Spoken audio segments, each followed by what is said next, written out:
Citizen Ed of Citizen Star News on the base internet radio welcomes the StarCitizen community team.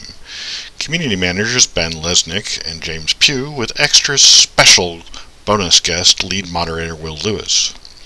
The interview began with a few technical difficulties, which we are skipping over here. We started with a discussion on the Gladiator hangar size, which has been since fixed, and the Gladiator's ability to fit in the Idris, which led to a discussion of the Idris's current hangar capacity, usually quantified as the number of Hornets it can carry. The Idris currently holds 4. Is that, there used to be 2 and then 1 in storage. How does that work? Do we know? Any in storage, or? No, I don't think we're doing the storage thing on the Idris anymore. I think it just has a larger bit, because we needed to have a couple fighters for the story, and Squadron 42. That was actually sort of part of the big impetus for the Idris resizing, where they needed to fit both more ships and their support facilities. Okay. Neat. I'm not sure if that was officially announced, so that might have been an announcement there. I know it's been discussed, and they've said that might have a couple more ships available. I'll say I thought we had already announced that, because I know I stopped getting the question. You know, it used to be every question I got was how many of whatever ship fits in the Idris. Yeah. And either people gave up or we announced already. How many Javelin can I fit in the Idris? Yeah. Actually, when we put together the material in the Javelin, we were very, very careful to include a table of how many of each ship fit in it. That was nice, and I presume there was one thing that I was wondering about. If you put any other ships in, you can't fit the Redeemer, right? Because the Redeemer takes up the whole bay, or you can take it out and put in any of that mixture of the table. Yeah. Okay, so I was just checking on that one. I was pretty sure that I had that right. So other big news, we had a letter from the chair last week, and that broke some stories, and I think there's probably a metric ton of words on the forums about that. Certainly been some that is true. Enthusiastic conversation there. Let's tackle the stretch goals first, because that's interesting, because it really seemed to signal a real change in the way we're going to approach stretch goals. Can you talk about what we would expect to see?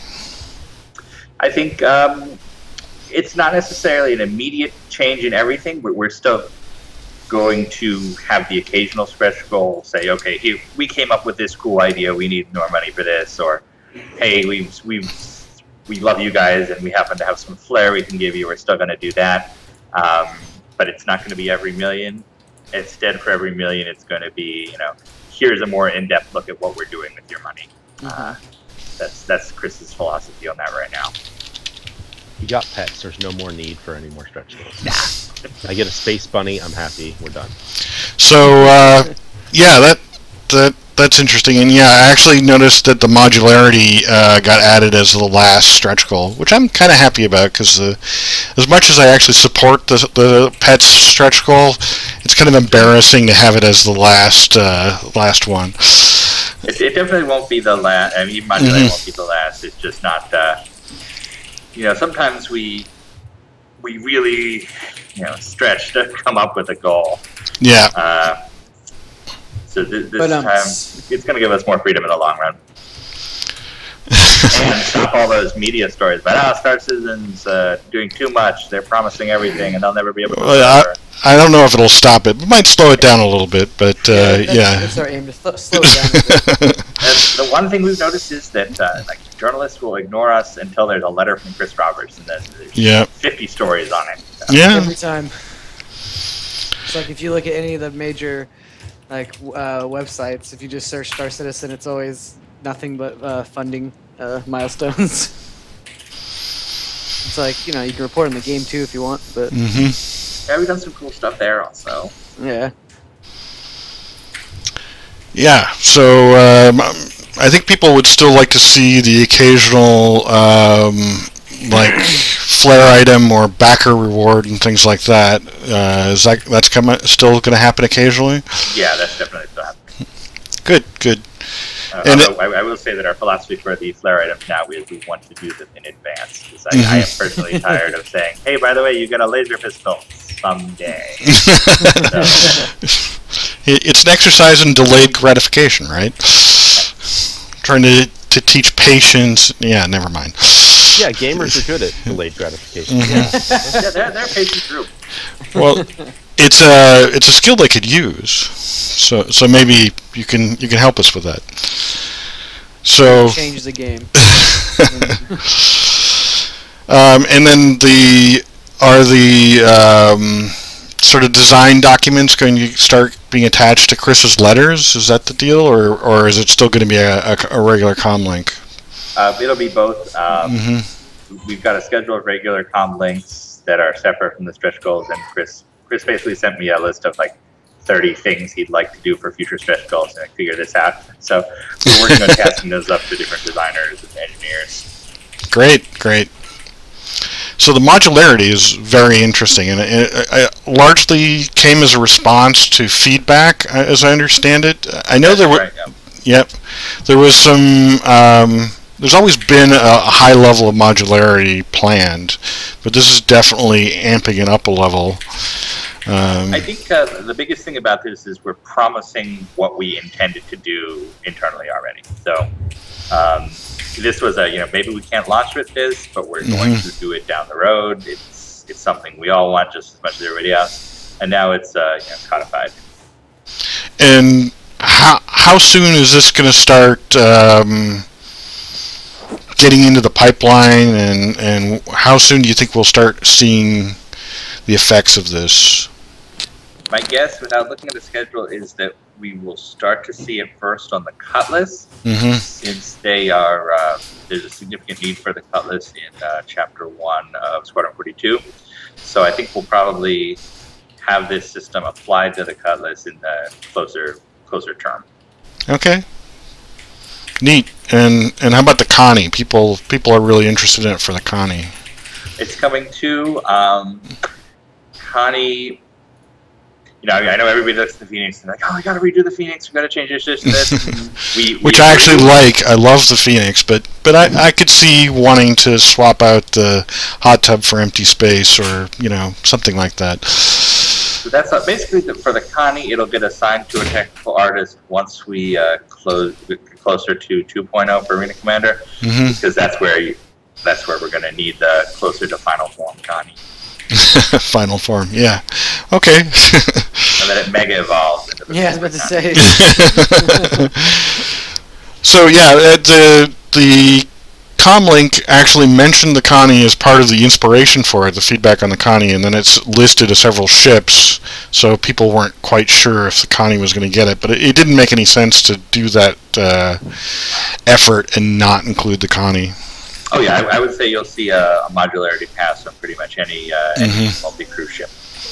Okay, any multi-crew ship. Yeah, we were also wondering what, if any, effect it would have on the single-seaters. Like the 300i series seems like it's got that big area behind the pilot. That could get some modular use there.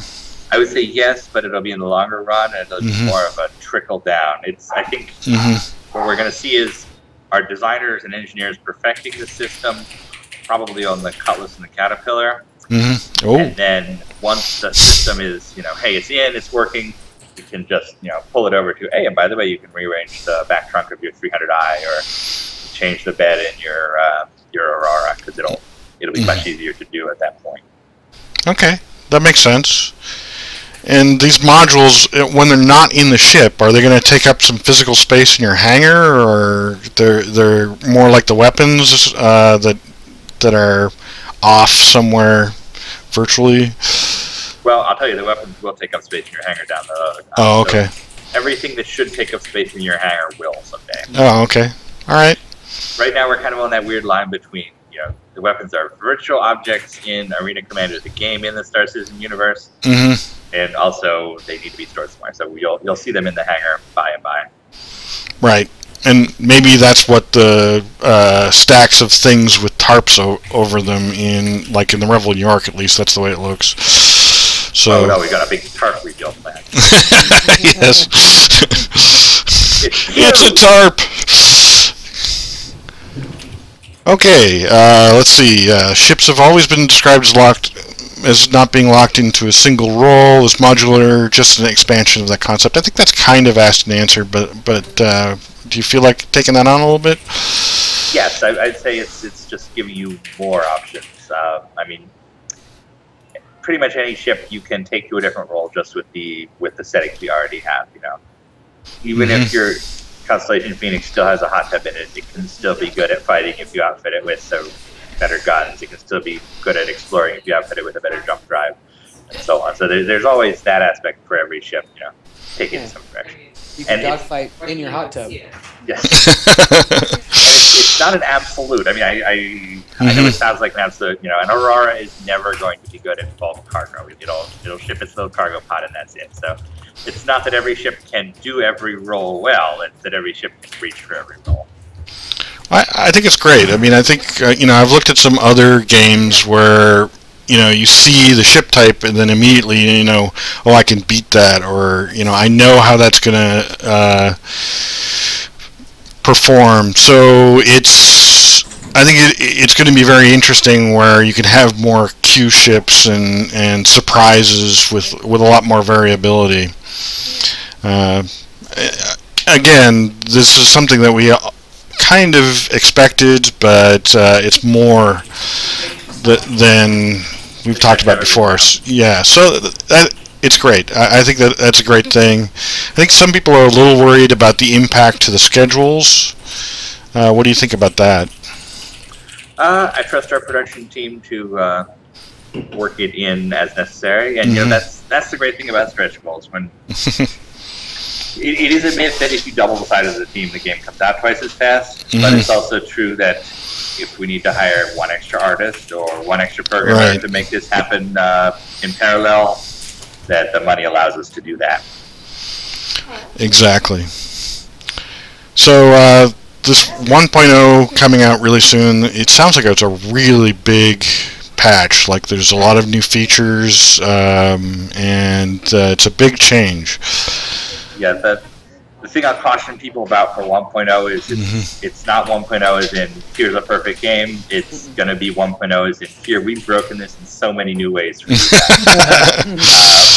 but you're going to see, the lobbies. It's 17 or 18 ships. It's a big step internally, at least. Yeah, have you thought about calling it like 1.0 A1 or something like that, Alpha 1?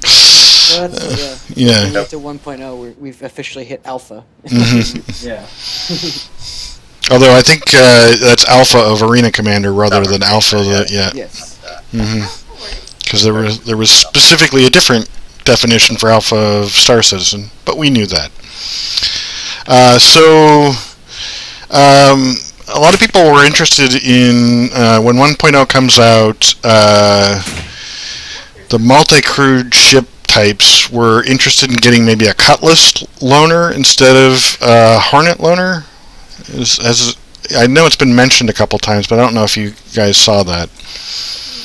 I don't think I've seen that one. It might be interesting. Yeah, we might be able to pull off that as an option somehow.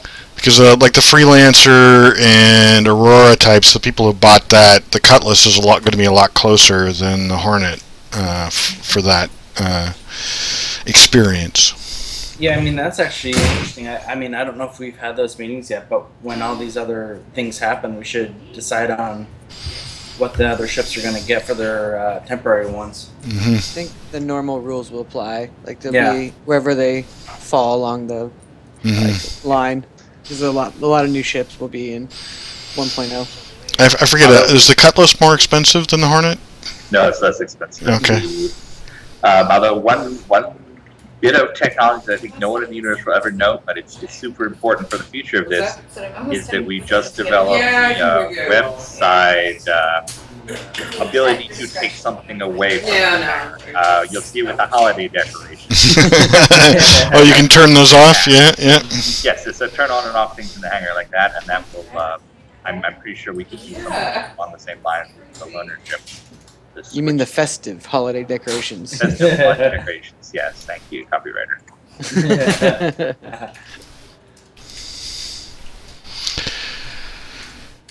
Okay, so just checking in with the producers there for a second. So ACBucks, that's coming not in 1.0, but maybe in 1.1 or something around there. Yeah, that's what we're calling it now. 1.1. And we have a pretty good system for those being nailed down now.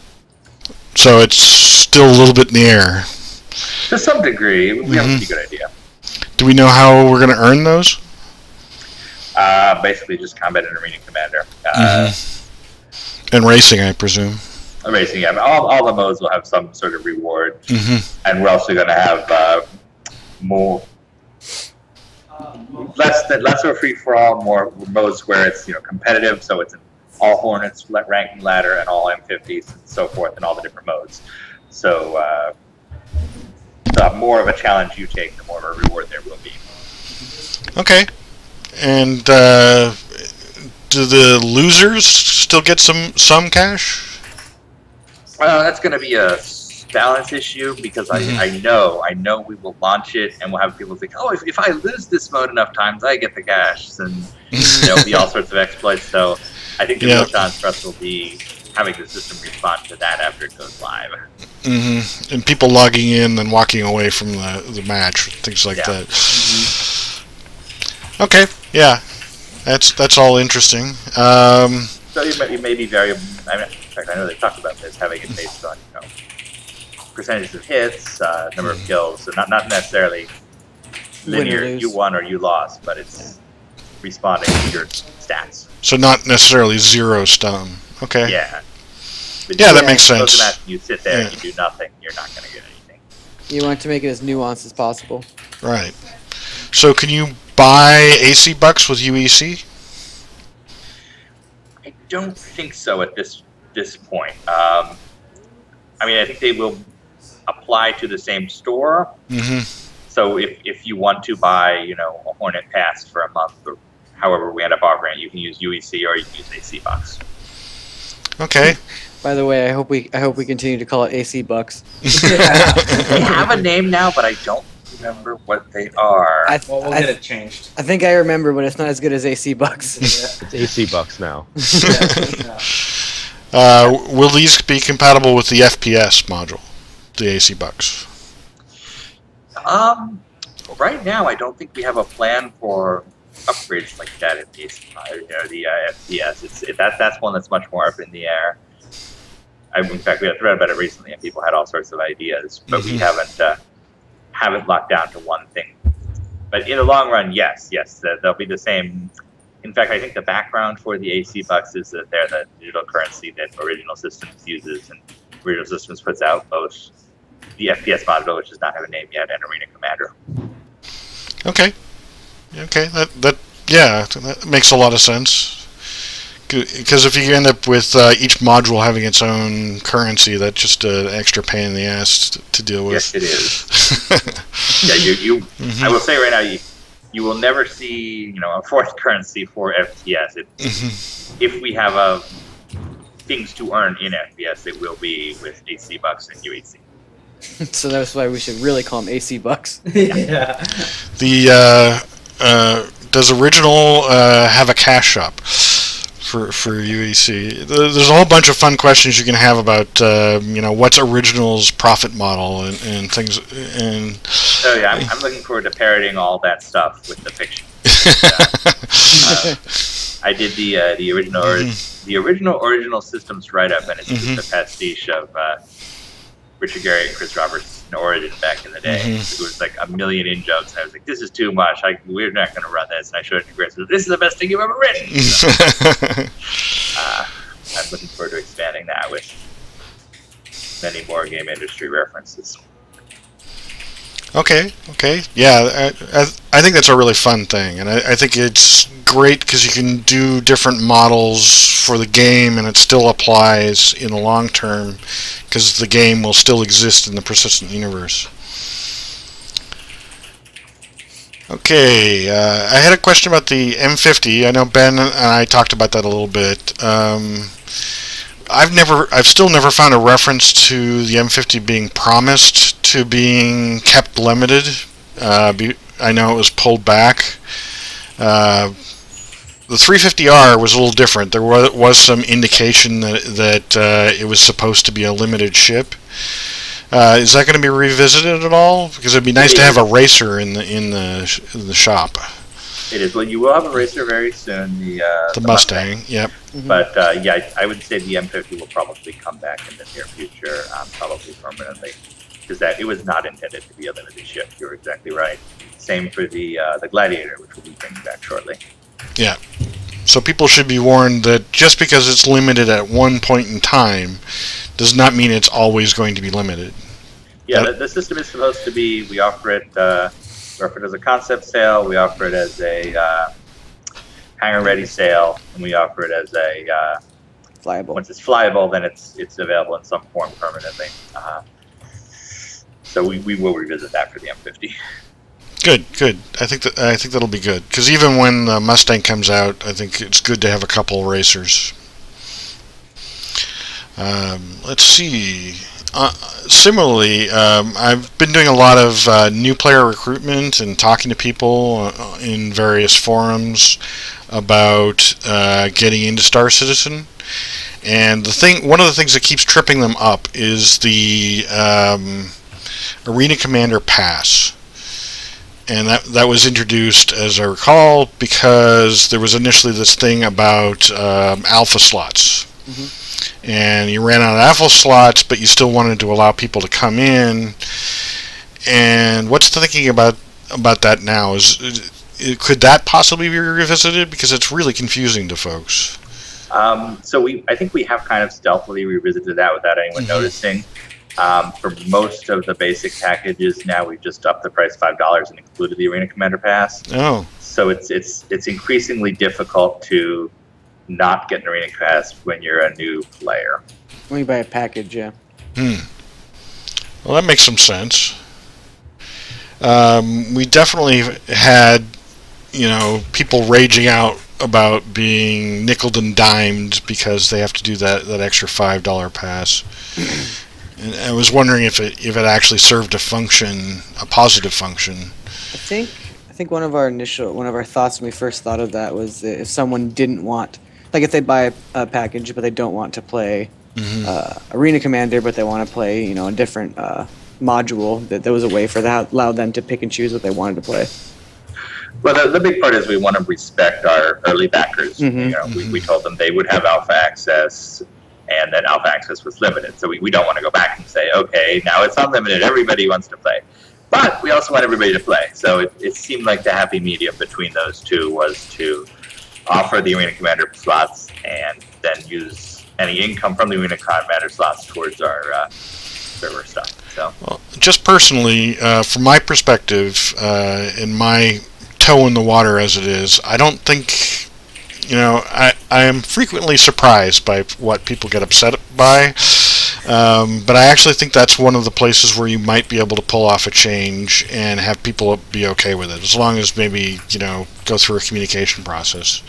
It might be worth doing, just to simplify things. But enough about that. I think we'll definitely take a look at it once FPS hits, because I can see a lot of backers being confused by that. So. A couple of other notes from my efforts to bring new people in. A lot of people, as you know, have difficulty coming to grips with the higher end packages, and it's easily explained by saying, look, those are packages, you can't even fly those ships, those are packages for people who want to give more. But one of the things is, in the store, it doesn't do a very good job of highlighting the cheaper packages, like, these are the packages you can start with. That will be changing shortly. We've got a big store revamp coming. Good. And we're also actually revamping a lot of those bigger packages to make them seem like they're worth more money if that's important to people. I mean, I feel like if you're spending $10,000 and you're in it for the day with Chris, not. Yeah, the Wing Commander package is actually one of those ones where you look at it and go, huh. Well, I guess if people really want to pay that specific amount of money, then and get that into the game, but it does not have a good value proposition as far as what you receive back at this point. Although actually, I think that's one of the only ones that still has time with Chris. Is that right? So. Well, in that case, maybe that's the draw, but yeah. A different strokes for different folks. So I have down a note that grokking the big picture is also one of the difficulties. Hi, Sandy. But I hear that you guys are attacking that. The new video is coming out soon. Yes, so we've got a new intro video in the works. We've got a whole new front page and a new about section for the game, which I'm actually this call is actually taking me a break from writing about 30 pages of text that's supposed to go in the about page, which I was told about this morning. That was a fun one. He's a trooper. A brand new, whole new what the hell is StarCitizen experience aimed at exactly that. Okay, yeah. I think that'll be fantastic to see, because a lot of, when you see the evolution of StarCitizen, you can see how that kind of makes it difficult for people to directly connect to where StarCitizen is now. Yeah, that's our take as well. I get a lot of questions about, what is it now, and what is the vision now? So I get a lot of questions about that. And the starter package sale was a great outreach. Yeah, we want to do that again. I think that would be great. Find some way to make it last for a while if you can. I started a project to pull people in, but I got kind of curtailed by the fact that it ended in an hour and a half. Yeah. So either just dropping them over time. And we all know about the issues with how people can grab those things out of the cart, right? That's going to be addressed. Yes, although we've been watching the numbers, watching who bought these Auroras, how can we do this better, and so far it's vastly positive. I mean, we had about 1,000 new backers buy them, 4,000 existing backers, and it's like 30% of the new backer ones have been gifted to new accounts or accounts that hadn't pledged yet at this point. So it is working as intended, as difficult as that is to see, and we were super concerned about that as well. And we're going to continue to watch that through Christmas, because our expectation is that a lot of these are Christmas presents. Yeah, it'd be great to hear back after Christmas on how that all ends up. And I think it was fairly well set up, because to me it really wasn't a great value for existing players. Yeah, it shouldn't help existing players in any way, really. It's a less good package than the one you already have. But it's a great package for new players. Yeah. So kudos for that. I thought that was really well thought out. Let's see, the Dragon Con code, going back a little ways, that was really successful, as I recall. It was. That one went very well. We've done those codes 3 times. We did PAX Australia, PAX East, and Dragon Con, and for whatever reason, only the Dragon Con one got any traction. The PAX Australia one was just for the weekend, as I recall, right? That's possible. It takes about the weekend to download the game, right? Especially in Australia. Yeah, especially if you're in Australia. So that seemed like a miscalculation to me. The full week was much more useful to people, so that they could actually get in there and get a chance to play a little bit. Yeah, we'll be doing a bunch more of those in the next year. Yeah, I think it's a smart move. Actually, we should do one over the Christmas break, because there's going to be all sorts of people who are home from college who want you're right. Yeah. Merry Christmas from CIG. I think that's a great idea. Writing it down. Awesome. It's great to see things evolve right here live on the show. How it works around here. Yeah. So the other thing in the letter from the chair was, or the most recent letter, was the AI crews. Everything okay over there? Everything broke real quick. Yeah. Okay. That was the servers. Yeah. So this is again something that I was actually quite surprised by the various reactions to the AI crews and the multi-crew statements from the last letter. To me, it seemed like he was restating all of the things that he had said before, and then getting into a bit more details. And I know there was still some open questions there, and I know we've largely just sort of settled it in saying that there's no artificial requirements for number of actual PCs on the bridge, or change, yeah. But he had actually hinted that might have been the case before.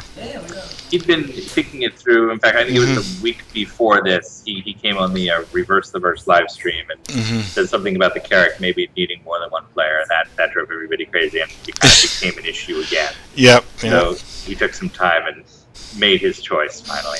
Well, I for one am glad that we don't have to have a second PC like holding down a button in the engine compartment to actually make the ship go. Yeah, I didn't think that was a very good design choice. I think it works better to let players try and fail themselves rather than artificially holding them back because we think we know what's best for them. And I'm sure we will have some guy who's like some sort of super savant who is amazing at StarCitizen and somehow control an entire destroyer by himself. But I think in 99.999% of cases, it's just going to reinforce that you want to crew those super large ships with friends. Okay. So, yeah, and I think that the opposite reaction of the people that, like I saw a tweet, and I don't remember who did it at this point, but somebody said that they felt like that they were support characters, and that CIG doesn't care about them, and they're everything will be solo, and sorry, I'm just having a hard time competing with. So much of the game experience is for solo players. The big ships are some tiny percentage of the audience. Not. Sorry, I'm trying to figure out what my wife is doing. James there. Yeah, I think something broke. And I'm not sure exactly what's going on. What's going on? Oh, we're doing a bunch of concept art apparently. Nice. Let's start with the stream. Concept art, feeding frenzy. I mean, so much of the game is designed for solo players. It's everything anyone's played so far. I think it's. And I mean, I'm a solo player. I wouldn't want to work on this game if there was something there for me. But I also think I'm not ever going to try capturing a destroyer. So yeah, before we give Bacon-Headed Thorian a stroke or something, we're still planning to make it multi-crew and for capitals. And it's really designed for teams, a la Artemis or something like that. Although I think maybe it might not be on the scale that some people would like to see, but I think that's going to be some really interesting gameplay there as well, right? Yeah, we think we have a system now that will allow anybody to try and do what they want and then understand why it does or does not work because of the natural laws of the galaxy, rather than us giving you a prompt saying, no, you can't fly this ship. I think that is indicative of the general design philosophy of designing the game to enable a lot of different game styles and not really putting restrictions on people. And so that's just consistent for me. So that's one of the reasons why I wasn't surprised. I was a little surprised about the reactions. Yeah, I can't stress harshly enough that us saying this particular thing is going to be cool in the game will never mean this is the only thing in the game. I want to see people having the Millennium Falcon in Star Citizen. That's going to be really cool. That's not the only thing in the game. I think there's this reaction when we announce these things like, oh, you've totally changed Star Citizen. Like, no, this is one piece of the 500 different things you can do.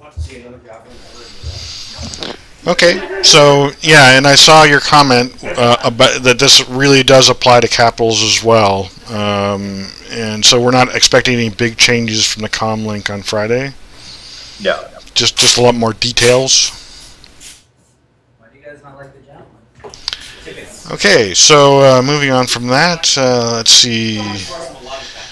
So there isn't much of an artificial difference between multi-crew ships and capitals. So I had a question about the 890 Jump, Reclaimer, and Kr'Thak, which are all sort of almost capital size, but and it sounds to me like they're going to be more designed station-wise and things like that to be more solo played, whereas a lot of the military ships, which is actually applies to real life as well.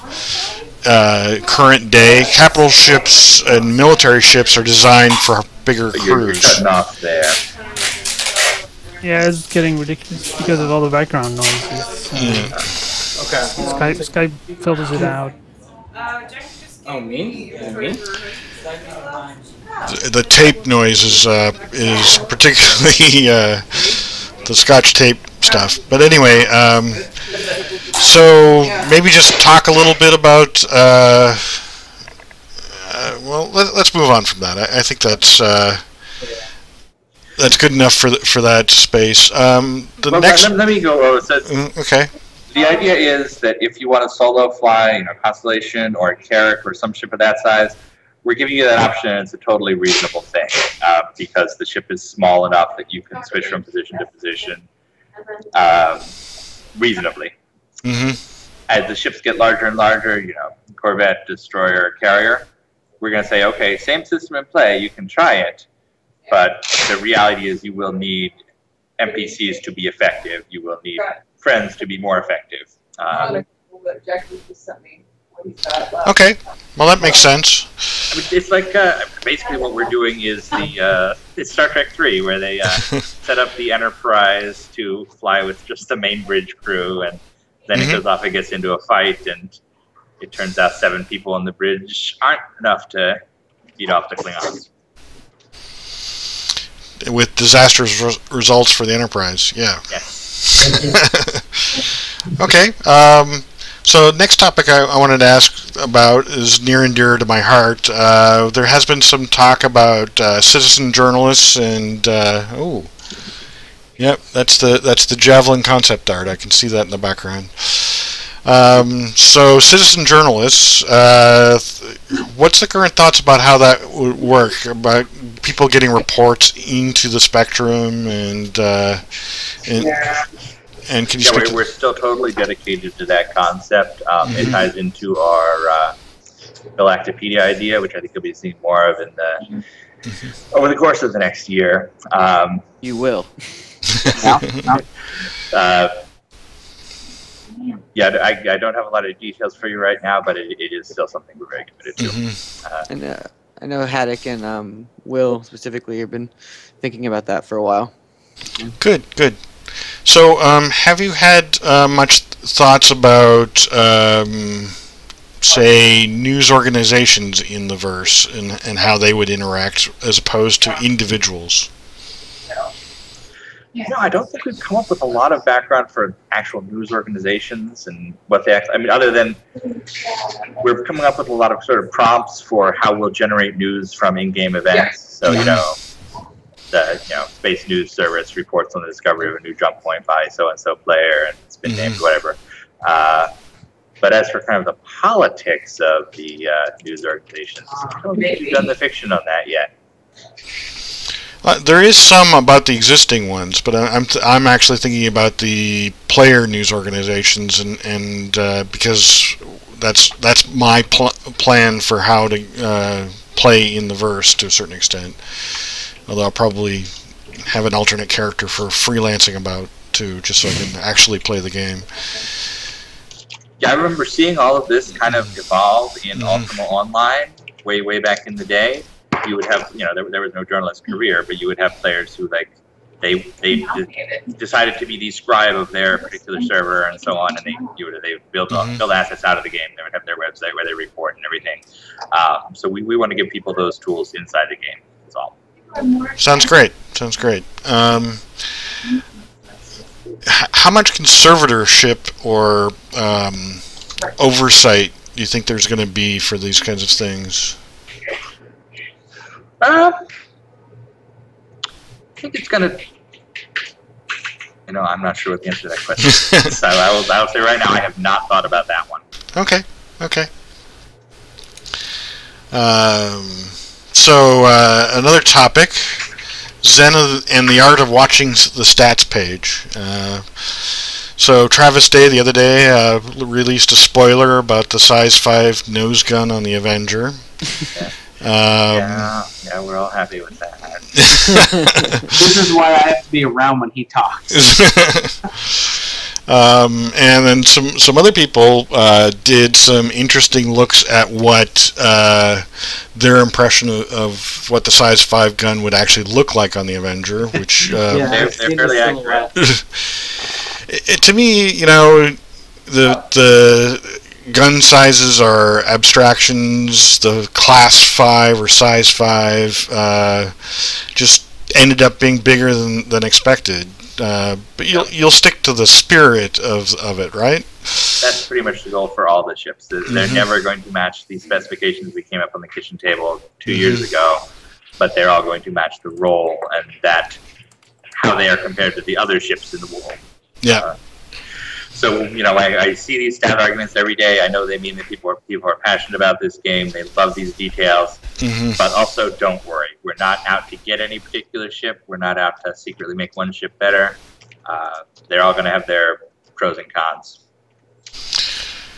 Great, because that's how I feel about it. And I know some people are, the 300i series right now is struggling, and I'm sure you guys will get to that. Convergence for the guns would be nice, and things along that line. That's one on our list of bugs. And the Hornet's doing great. The M50's doing great. Perhaps a little too great. That'll probably get adjusted. Yeah, I think you'll see some adjustments downward for both of those ships just to balance everything out. Okay. That pretty much concludes my questions. So now we're getting into the user questions from our various chats. And so people get those in there. We've got a number of these already. And we're going to get into them now. And our producers are feeding me these guys. So let's see. Will there be an NPC limit or not? If there is, any idea what it is? From Tituum. Likely yes, but no, we don't know what it is. The 10 or so NPCs and maybe 2 wingmen is still kind of the estimate. That was from. That's very rough. Back of the envelope type thinking. It's going to come down to game balance much closer to release. Yeah, it came up in the forums recently as the 10-2 rule, and I had to point out that's not a rule. That was a swag at best. For everybody who thinks they can buy an army to follow them around, no, you can't. For everybody who thinks they can run a ship without NPCs, maybe not either.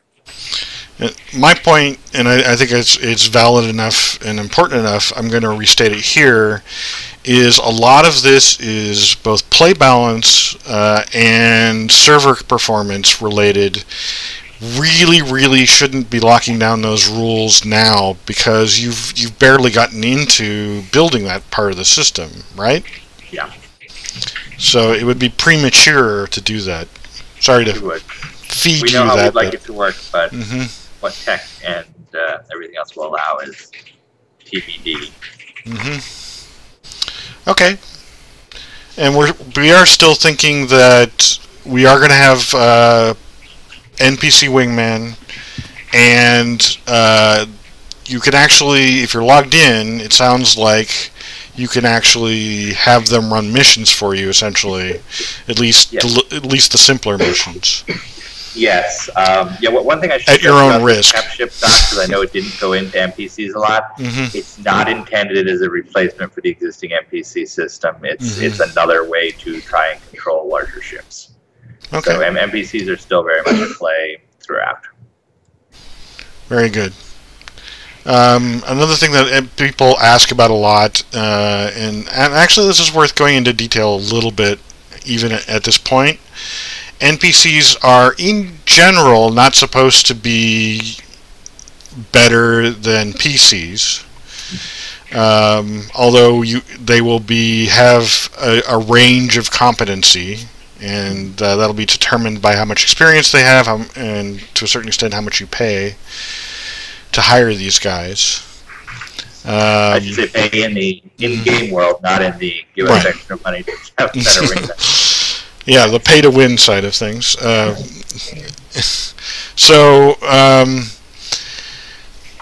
it seems to me like the best NPCs will definitely be competent, right? Yes. The issue with NPCs, it's not that it's hard to make an NPC that is a good gunner. I mean, it's actually pretty easy to create an AI that hits every single time. We're not going to, the challenge to AI is making one that behaves like a human, not creating one that's perfect.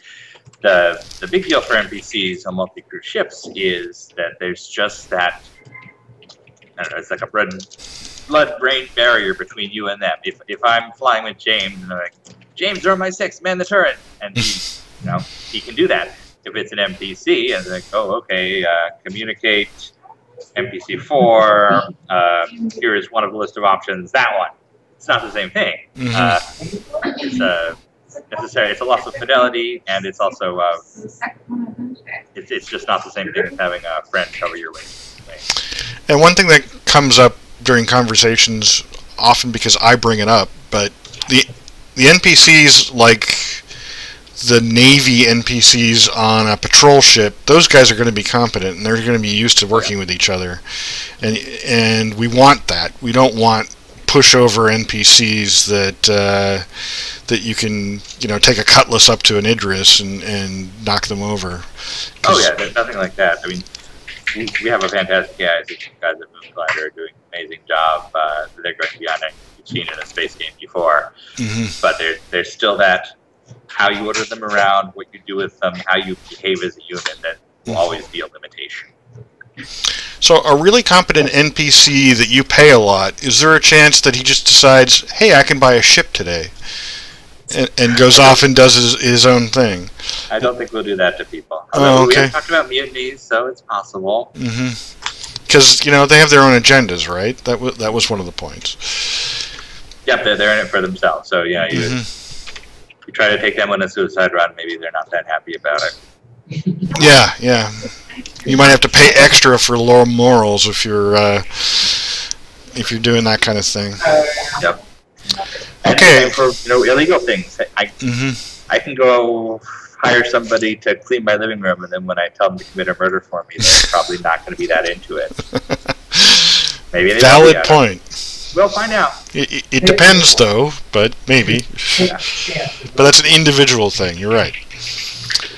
So we're going to start jumping around a little bit on different topics because that's. To further that analogy just a little bit, that's why you get married and you have a second person who will both clean your living room and murder someone for you, or at least help you hide the body.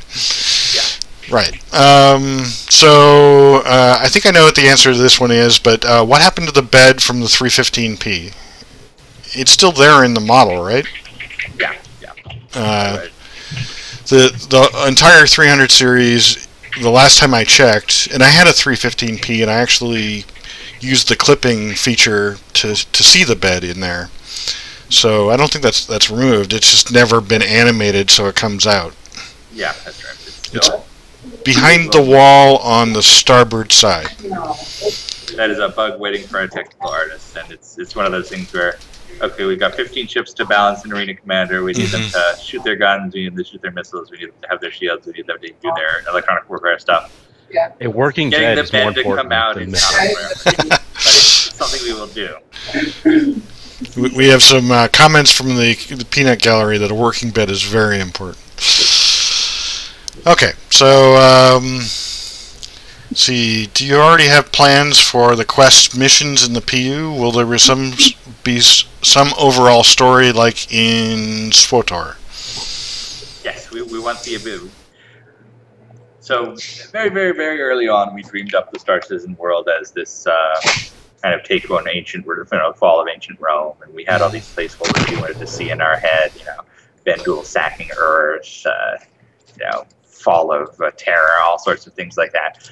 We're not going to be saying, oh, here's a story we're moving towards. It's very much going to be, man, we hope players get there. So we will be having, overall, the shape of the galaxy will change. We've set up human society the way it is so that it can split apart between Earth and Terra.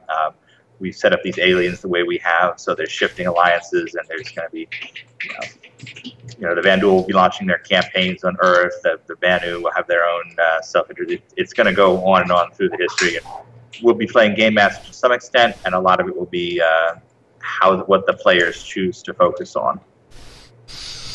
Okay, and it sounds to me like from my conversations with Haddock and crew that there's going to be a lot of plots, not just big plots, little plots, and a lot of continuing stories. It's coming up with a way to have there be something interesting for everyone at any time, rather than there being one over. Hey, there's one space hero, and we're all that guy. Mm-hmm. Okay, yeah, that makes sense. There is at least a couple of long-term plots, and I understand that the players might be able to change some of this. Like I heard recently that there was some preparation for maybe Operation Pitchfork actually retaking Orion. Pitchfork's actually a good example. I won't go into any detail about what we're thinking, but we know to be ready. Yep. Yeah. All right. Fair enough. It's funny, when I actually started here, I read about Pitchfork and was like, do the people here know about Pitchfork? And I was like, yes, we know about it. I think the big pitchfork that Aaron and Chris got and several other things were clues. So I think that's great, and it really shows. I mean, that drive to create Pitchfork is shows how impassioned the player base is and how good of a story you guys have. So it's amazing on both sides of the fence to me, and I'm deeply looking forward to it. I think it's something super cool for new backers too, because it's a group that is very accepting of new people, and they're like, okay, cool, I can be part of this group, we're going to take on this thing. By the way, what is a Vandul? What is Operation Pitchfork? It's a really great beginning tool for people to get into the game, into the lore, and learn more about than what you would expect from other games. Yeah, no argument here. I think that's a great thing. Okay, next question from Holy Demon 49. How will people earn money from being racers? Will it just be a set amount per race, depending on what place you got? I think we actually answered this largely, but not really in the racer sense, so let's go ahead with this. Can racers be sponsored by some orgs or maybe actual in-game companies that'll pay them per race? Yep, we've already seen that with the AMD racer.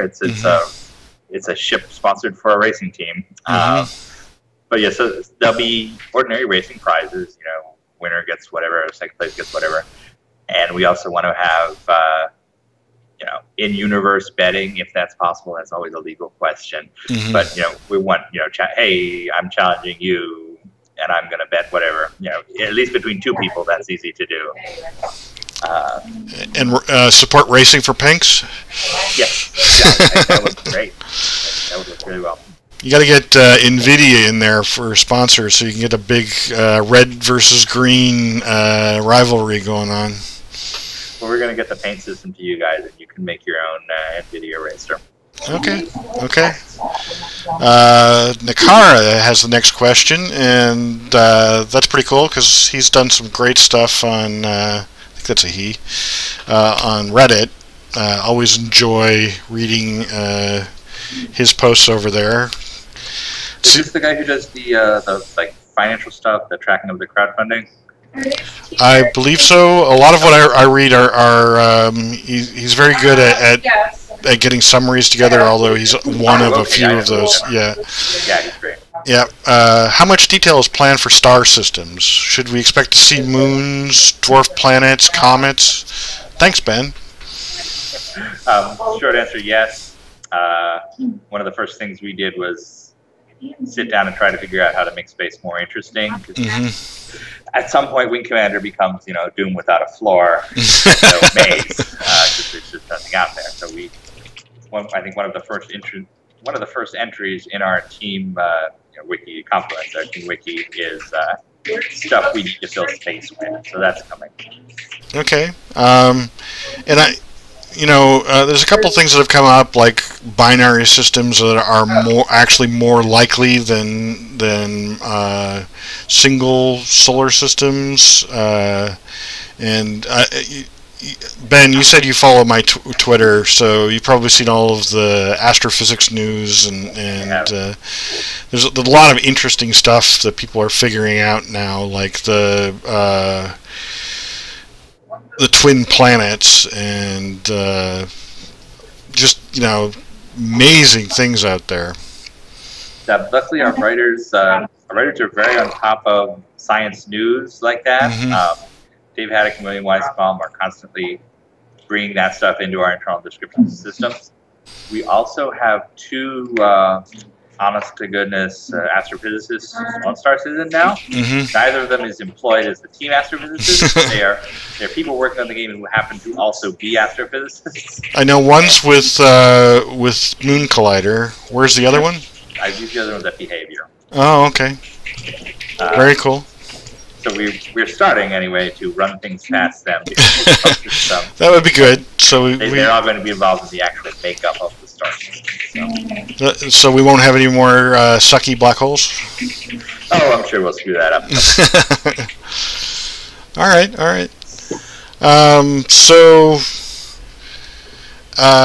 There was actually an interesting post recently about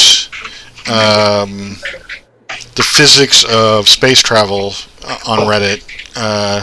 It was something that came up actually that I wanted to check out, because I actually said this to the guy, because the guy was saying that because of the way the jump points are distributed into all of the systems, they had to be created by an ancient race, and we were just discovering them. But as I recall, on the star maps, it looked like there were a lot of stars in between civilized worlds that didn't have jump points to them. So, the traditional Wing Commander concept of a jump point is it does not have that precursor race that created them. They're created by the gravity between two stars.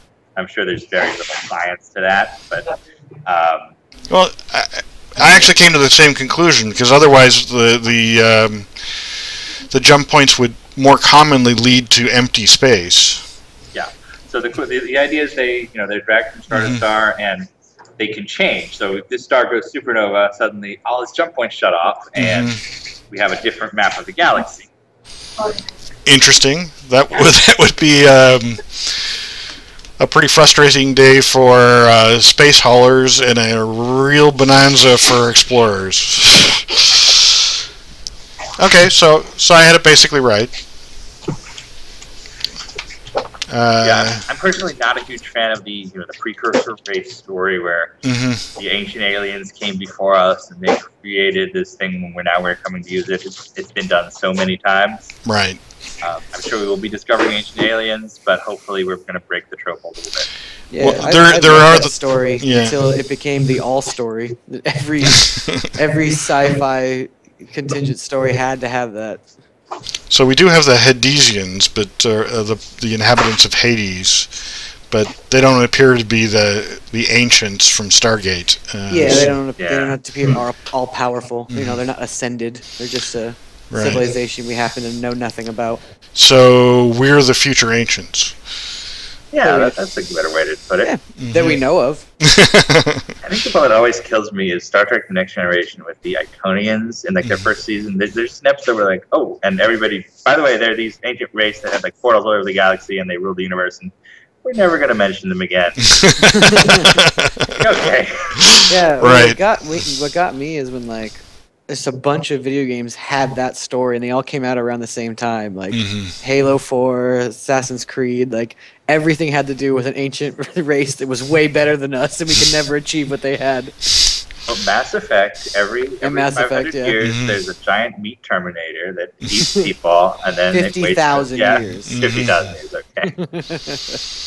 Okay, we're going to go to the next question. Terminator? Yes, the plot of Mass Effect 2 is that they're collecting human bodies to turn into a huge meat Terminator. Yeah, they did. That part was pretty dumb. Well, no reason to play that game anymore. Thanks, guys. Spoilers. Oh, okay. Johnny Raygun asks, and actually I'm interested in this too. He remembers. Sorry. He remembers Sandy leaking a pic of her and a man in front of a green screen, something to the effect of Empire News Network. Any news on that? Yes, you'll be seeing it on ATV in the near future. There's some bumpers we've shot there. They're fun. Neat. Admiral Green asks, would they happen to have any idea if there's plans for more StarCitizen ship models? I think this is physical models. Or possibly a StarCitizen chess set. That's a neat idea. Well, no plans for a chess set, but we did the Constellation. I was actually talking with Sandy today, and she was saying this was great practice for if we want to do it again someday. So, fingers crossed on ship models. Okay. Yeah, I'm trying to figure out how much market interest there would be for a StarCitizen chess set. I'm not really sure on that one, but could be interesting. Yeah, my take is we'd have to introduce chess into the game in some important way before we did a StarCitizen chess set.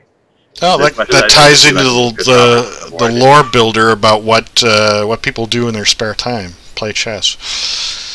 Yeah, and we had some discussions about that. Arena Commander came in as the most likely thing.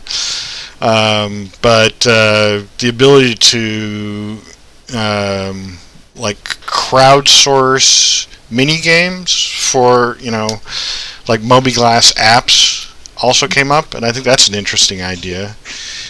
Yeah, that's one of the things that Chris has always been really clear on. It's if we have time. Yeah. But he says it so often enough that I think we will eventually have time. So people might be able to write things in some kind of dev kit that other people could play inside of StarCitizen as games within a game. That would be fantastic. Again, going back to UO, I love when people they were people back then. Yeah.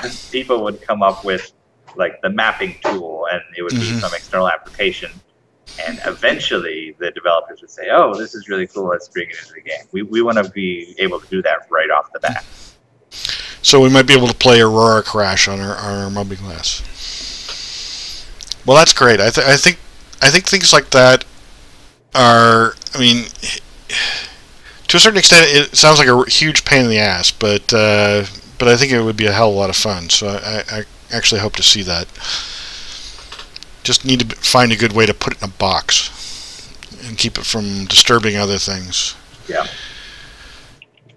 Holy Demon 49 asks, I remember that you guys wanted StarCitizen to last around 10 years, but what are the plans or ideas beyond that? Just keep going?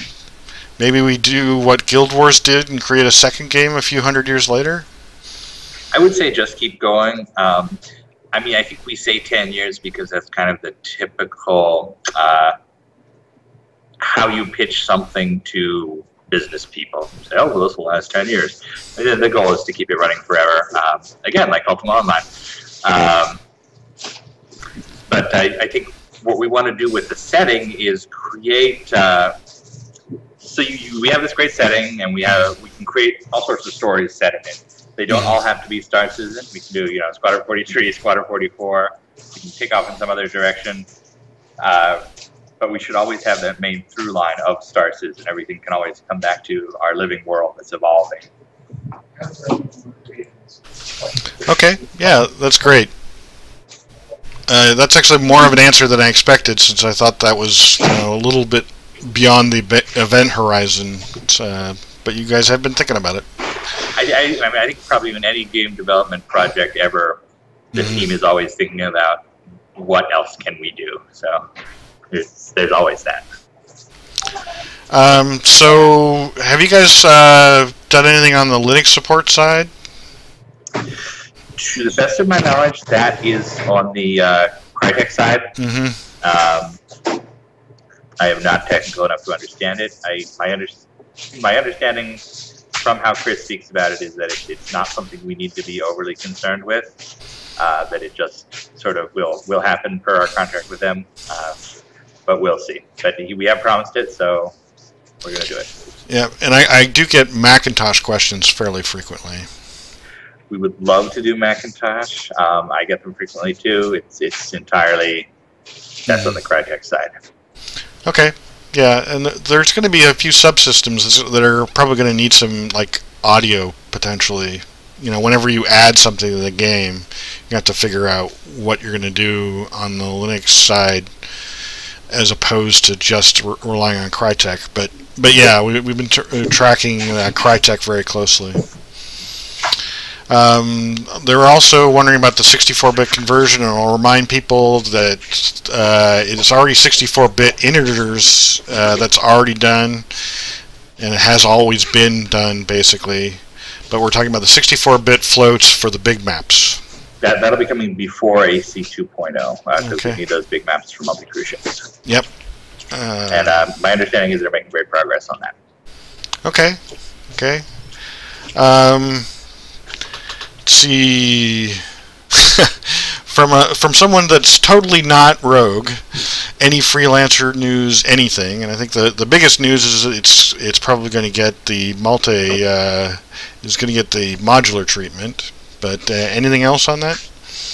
The big deal for the freelancer is going to be a 2.0 ship, so probably not going to see much of it until then. Just because it would be cruel to seat lock it and throw an arena commander.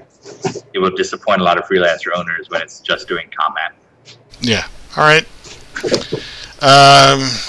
Let's see. With the announcement of the increase in the size of ships soloable, will this continue to increase so that we're possibly able to solo a 10-plus crew ship? Will this give me any disadvantage against fully crewed ships? Kind of asked and answered, but... Yeah, I think that's a lot of what we talked about. Yes, you can crew the larger ships yourself. Yes, you're going to be at a huge disadvantage. Okay. Beer for the Beer God asks, to what extent do you guys intend to support conflicts between orgs? Will Lawless Space be dedicated for PvP like Nullsec and EVE Online? He had to bring in EVE Online.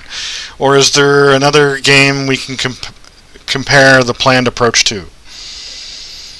I am not ready to announce how the org conflict stuff is working, other than that we do have a system for it.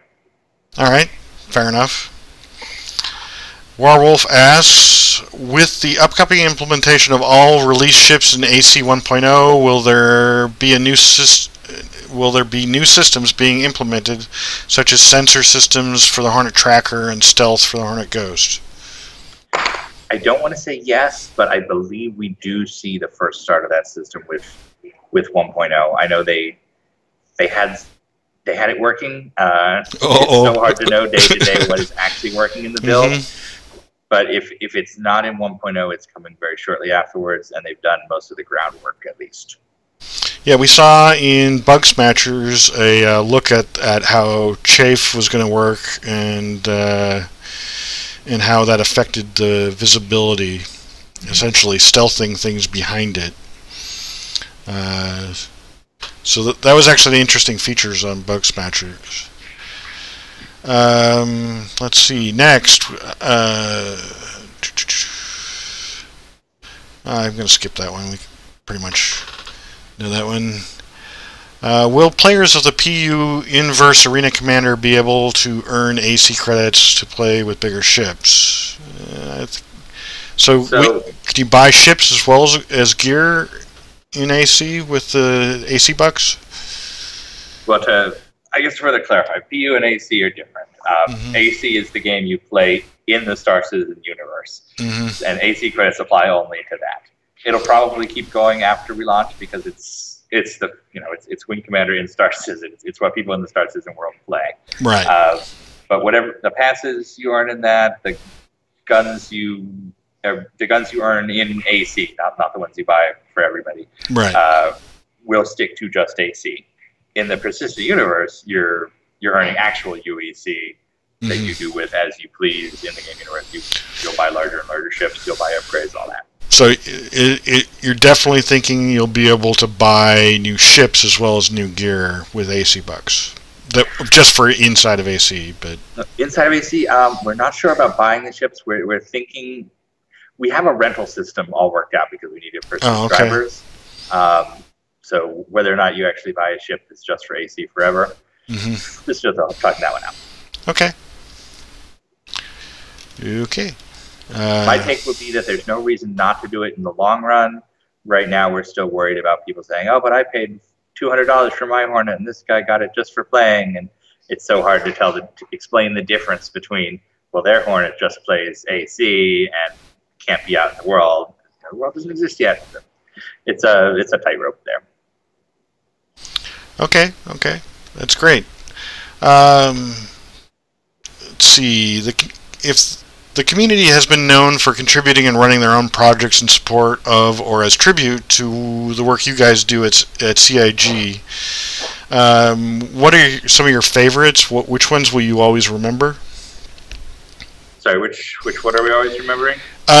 Projects and things that people have done for CIG. This is a chance to shout out to some of the favorite, gifts or things that people have done around Arena Commander and StarCitizen. Well, I'll tell you my least favorite right now is the Nerf guns that Wolf sent us. Productivity in my office quite a bit. But no, it's incredible seeing what our backers do. I remember we had somebody come to the Austin office with a space plunger. They'd taken the hilt off of a lightsaber toy, attached it to a plunger, and it still had the working electronics, so it would make the sound when you swooshed around. They spray painted the whole thing black. It was just crazy creative fans. We've seen, the challenge coins people did at CitizenCon that first year. I still have mine. I keep it with me all the time. What else? The guy who presented Chris with like a homemade knife for Project. Oh yeah. That was a really cool one. I have to give a shout out to Fire Spikes in the chat. Like his suit that he was in PAX Australia is amazing too. Like watching all that stuff come to life. That's a beautiful one. It's ceaseless. Everybody is constantly doing something. So James, why don't you get in on this conversation? What's your favorite? My favorite is a video someone made called StarCitizen: A Promise. Oh, that's right. Oh yeah. It's my favorite video It's one of my favorite videos I've ever seen. That video actually is one of the reasons why I pledged. Yeah, it's weird to say, but it's beautiful. Yeah. You can tell it's so heartfelt and that he means it. Yeah. I also love all the streamers. Like they make the day go by so fast. I just toss one of them up while I'm working, and just go about my day. It's just super cool to watch them play and interact. Okay. The stuff Ben and Allie they gave me in Germany. That was so cool. Yeah, I was gonna say. I thought you surprised you didn't bring that one up. That one's like so cool. Yeah. So, is there any joystick news? I think that's been discussed fairly as much as can. But has anything come out of the survey and any news on that? Not yet. I mean, I would encourage everybody to go take the joystick survey just because we want some good data there. Expect more soon. Yep. Yeah, the only comment I had on that is sort of some of the things in my mind when I was doing it. I mean, I'd love to see multiple, the HOTAS is probably the highest priority or the highest visibility of it, but some lower end gear seems like it probably would be useful, but you got to prioritize. And it's a matter of figuring out how to do it right. You don't want to just stick the StarCitizen logo on a keyboard. It has to be something cool. Right. So we are thinking about all that. And PC manufacturers are very, very fond of us at the moment. And I thought it was interesting. Everybody wanted a really high build quality, but still ended up wanting it below $200. Yeah. But, that's what you expect with a poll like that. Right. Everybody plays with every poll everybody plays Monday morning quarterback. You should have had this. You should have let me have bump up. You should have done this. But no, we're getting the marketing data we need from that. Yeah, I actually do think you should be able to make a good HOTAS for under $200. I mean, I have the X55 right here, just slightly out of frame and everything, and I love it, but I think the build quality could be a touch better. For the X55, I really like the throttle. The stick itself is not my favorite. I've got one right here. And the thumb mouse on this thing, I think, could possibly be revisited, but cause I think if they can get the little keyboard nipple from Lenovo, then that would be fantastic. Little lobbying there. Okay, well, Seth Nix asks, will we see any Banu race lore soon? TM. I wouldn't say soon, but by and by. So it looked like they weren't heavily involved with Squadron 42 story at this point, so that's probably why there's not a lot of focus on them. I won't say they're not heavily involved in Squadron 42. I'll say they're not heavily involved in Squadron 42 Chapter 1. Ah, there we go. Yeah, it would make sense if Squadron 42 eventually covers a wide swath of the universe. Speaking of Squadron 42, actually, these are some questions I meant to write down. I had forgotten to. It seemed to me like I was getting hints that Squadron 42 has grown. Like, for example, a question would be the script that they came out was like 1,000 pages, and that was responded to as, that's huge, it's going to cost us $10 million. I'm wondering if it got cut down, or they just decided to spend the $10 million on it. Or don't answer the money part, but did they decide to actually do the whole script? I don't think they've cut it down in a significant way. Some things have, I think we originally envisioned very, very, very straight wing commander. You fly this mission, then this mission, then this mission. I think what we're going to get is much more of a ongoing cinematic experience where missions and walk-around sequences are all sort of one thing. It's hard to explain without details that I don't want to give yet, but it's very Feel free to give them. That's fine. Not to keep my job. Yep. All right. And so that would obviously mean a higher budget. So, and is that just because there's a lot of parallel tracks because of the decision making, or do we think it's going to be more hours of gameplay? More hours of gameplay. Okay. And the other part of that was, are we bringing in a lot of name talent? Not ready to talk about that one yet. Okay.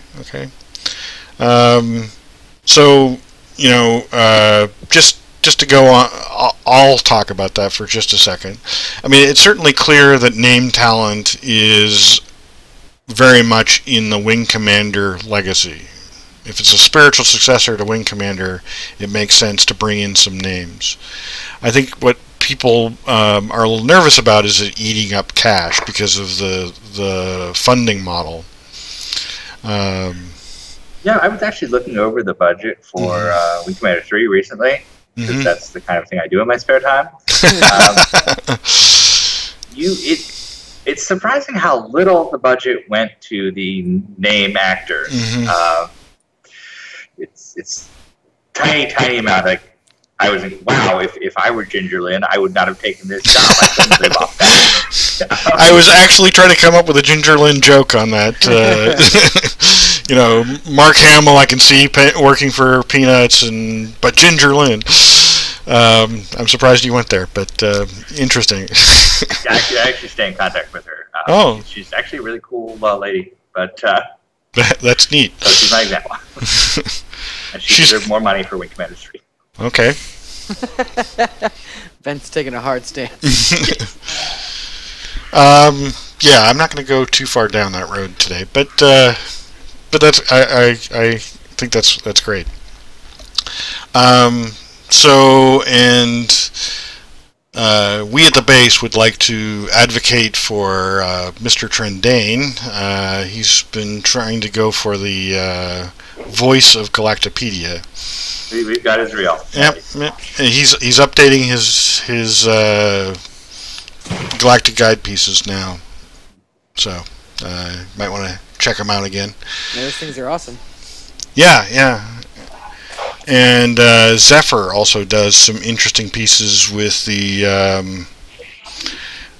with speech to text, and he's done a good job with those. I definitely see us involving backers in voice casting down the line. One of the things that I did, we kicked off the Kickstarter campaign, and immediately my inbox was full of people offering to do voice work for it. So apparently it's a hungry marketplace. But some of our backers are incredibly talented. Yeah, they are. Okay, well, so we'll move on from there. Holy Demon asks, will it ever be possible for orgs to get enough military power and rebel from the UEE and claim their own systems or planets? Then they could have their own citizens and police patrols and economies. Theoretically, in the same sense that it would be possible for me and James and Will to buy enough guns to momentarily declare ourselves a state, but the government probably won't let that stand for long. So there's some interesting stuff on micronations and what it takes to become a nation out there, and a lot of it, if you're doing the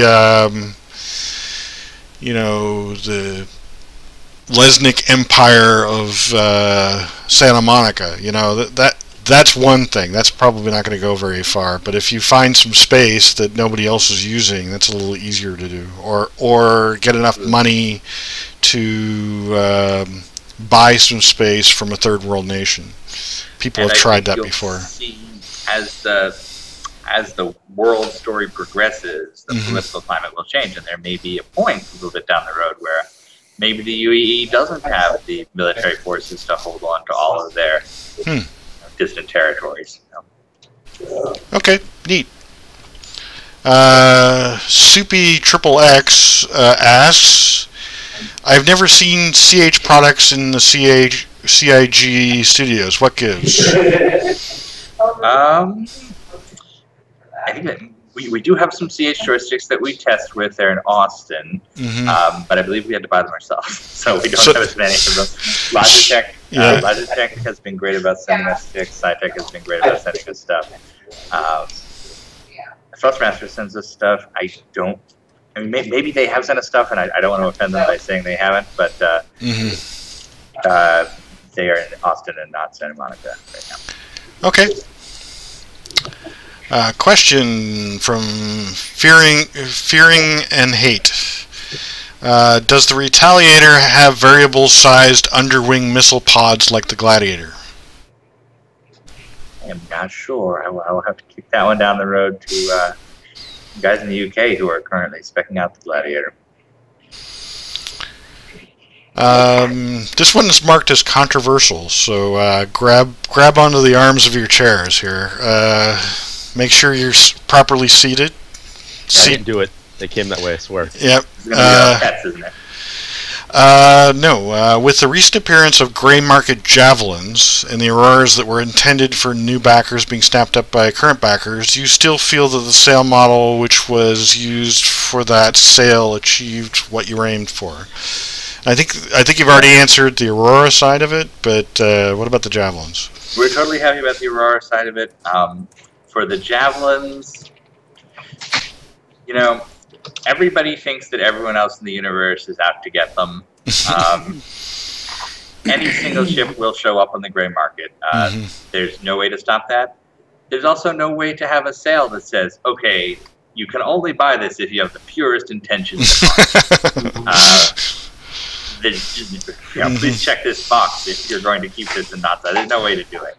You have to license the technology from the Asgardians that they used on Mjolnir that you can only lift it if you are worthy.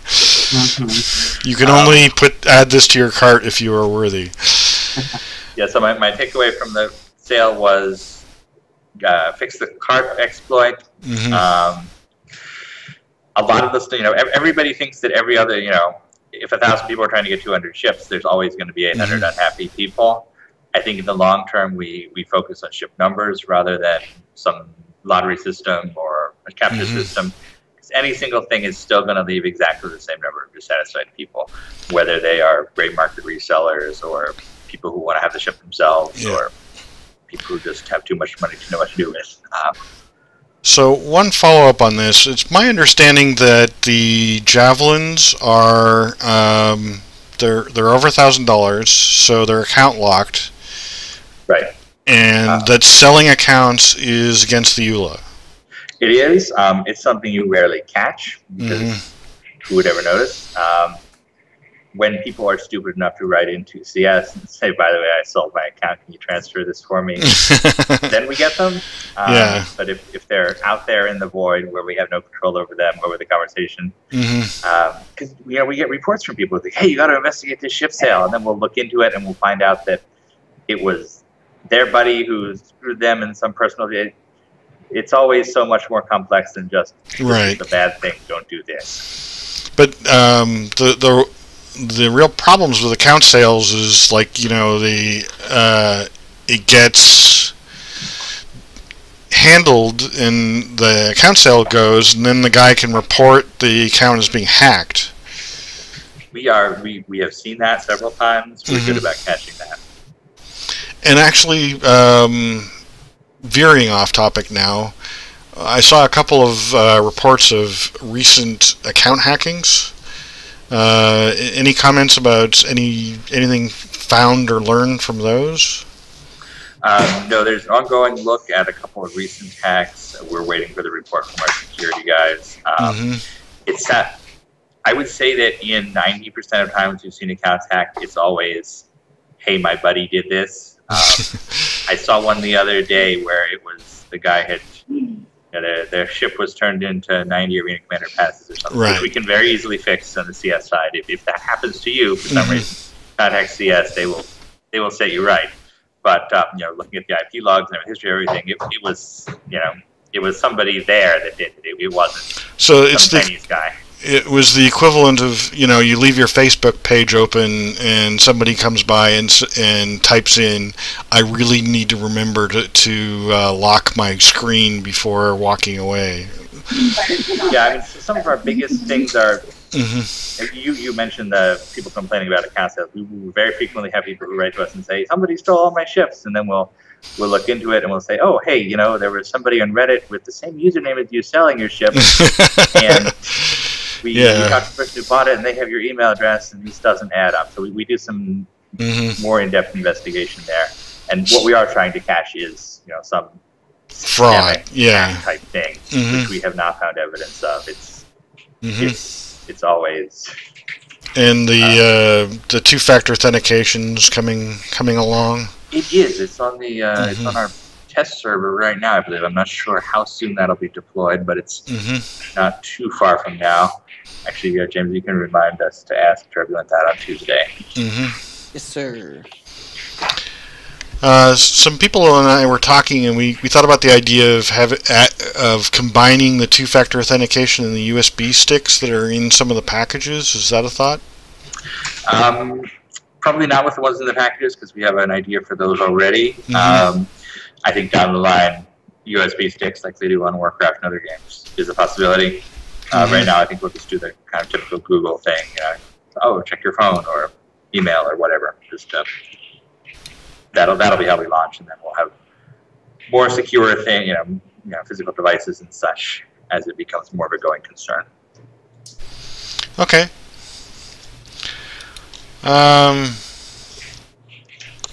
Sorry, Warhorse, I just don't understand this question. Okay, I'm going to skip that one because I can't ask it. Will the instance limit be based off of player count or ship count? And will bigger ships take up more instance space? That's by Hydro Big Bang. It's player count, and that's something that will change as technology grows. Now, does non-player characters count against that? I mean, there would have to be some overhead, right? No, I mean, the big limiting reagent is the network stuff, not what your individual computer can do. I think it's not significant. Okay.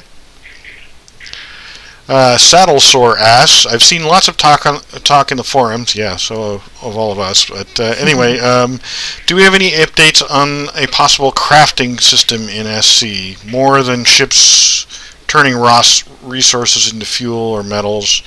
And he doesn't mention it, but we also have the production nodes mechanic. Yeah, there's a whole economy system, which is, in a sense, crafting writ large. We're never going to have a system where you get the blueprint and you build your own Hornet. Our micro crafting system is the overclocking. We call it overclocking. It's more of a component editing system where you try to turn your stock laser cannon into the nicest version you can. That's all in the game. I just want kit cars, though. Can I turn my Aurora into an Ersatz 350R? I just want to improve my leather working. Yeah, there you go. Yeah, if you click on the piano enough times in the hangar, you'll get piano skill up, and once you're a Grandmaster piano player, you can play it to the Vandul, and they'll follow you. And that's how you make peace with a Vandul. Turns out they love music the whole time. Yeah, that's why they attack. So we can have a nice Robotech climax, so you can play the piano and Minmay can sing, and that defeats them. Absolutely. Someone played the Nickelback in the future, and they got pissed. There we go. That explains everything. So, question from... I'm not even going to try with that one. So, Ben, how much bigger is my 890 jump now, not counting the first size increase? Is the 85X a full ship that it can equip a jump drive? I believe it can equip a jump drive. I don't think the 890 has changed size. I mean, we offered the 890 as a concept sale, and you could kind of see with the art that we shipped sizes before we'd offered it, but it hasn't changed since that point. So a couple things came up in the threads talking about the 890, about maybe being able to accommodate a 300 series. Yeah, should just about fit in there. It just requires a bit of a redesign, and there was actually some really good thought in that redesign thread about how to reorganize things. You've taken a look at that? I have. I just have the guys at Behavior who are actually going to be building it in the engine now. So you will see a lot of that during that next phase where we go from concept model to CryEngine model. But as of today, it has not been assigned to a technical artist. It's just sitting there waiting for all this to happen. Okay, and sort of a follow-up with that, with the Carrack. I noticed you were talking to Nikki a little bit about the shuttle utility ship that comes with the Carrack. I think she came up with the idea that it should probably be jump capable, and I agree, because I was kind of thinking that was the plan. Oh yeah, I did like that fact. She having it as like a exploratory pod. Yeah, we are talking about that. No decision yet, but it's, okay. Because the problem with the Kr'Thak is it may not fit through all jump points, but a small launch would be able to. Yeah. All right, so we'll move on from that. Let's see. Question about org hangar. I believe I remember you guys talking about org hangars. What are the plans for that at this point? Still happening. Okay. I don't think we have anything to show yet, but yeah, we want to. It'll be part of the rollout where we have people visiting each other's hangars, all that sort of thing. And there was kind of a neat thread in the forums, and I'm not sure why I didn't think of this myself before, but somebody was talking about having org headquarters on potentially the planet side landing zones, complete with some really nice art. Did you guys read that? Any reactions? I don't recall that one, but I know we are talking about doing exactly that, so I should check that thread out. Yeah, it was really well done. It's also, I think they did it on, they linked that in Twitter and on Reddit, so it should be pretty easy to find. And they had some really nice art on, corporate logos and some of the concepts. And actually, now that we're on this topic, there's a certain place in GOS that really needs the StarCitizen, the Citizen Star News logo on it that I use for a lot of my banners and stuff. So get to work on that. Next question. Do you guys think the MISC Endeavor will be an important part of Squadron 42? Will we see it sooner than the other way for ships? I know this is far off. No, I'll just go ahead and say no. I mean, I think you could probably figure out that since you voted for it well after the script for Squadron 42 was locked down, it would most be a bit flare.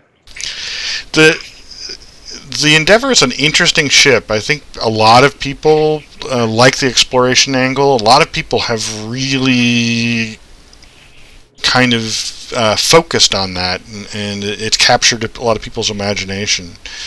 Particularly when you brought in the science side, because I think it was initially going to be a hospital ship, right? Yeah, we wanted to do more than just.